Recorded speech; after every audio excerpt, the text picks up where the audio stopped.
හොඳයි අපි මේ අවස්ථාවේදී තවත් විශේෂකාර්ය බලකාය කුටිය නරඹායන සර්ගෙන් එක්ක සම්බන්ධ කරගත්තා. අපි මුලින්ම මේ සර්ගේ නම අහලමු. සර් ඔබගේ නම කියන්න පුළුවන්ද?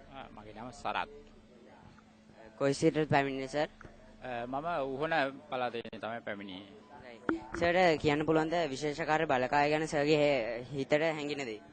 ඇතෙම ඊටාම ලැබුම් කළු සංදර්ශන මාලාවක් තිබුණා. ඒ වගේම හොඳ කුසිකාර්මික පැත්තෙන් දිනු වෙන ආකාරයේ සහ මේ මහජනතාවට ඉදිරි අනාගතයේ සම්බන්ධව හොඳ දැනුවත් කිරීමක් මෙම වැඩමුළුවේ තිබුණා.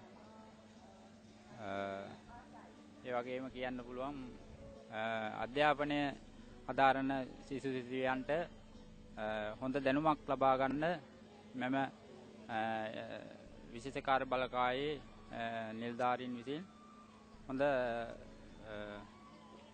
අධ්‍යාත්මක විශේෂාංග කීපයක් දක්වා තිබෙනවා. ඒ සම්බන්ධව මම බොහොමත්ම ස්තුතිවන්ත වෙනවා විශේෂකාර්ය බලකායට. බෙහෙම ස්තුතිවන්ත වෙනවා සර්ට. thank you sir.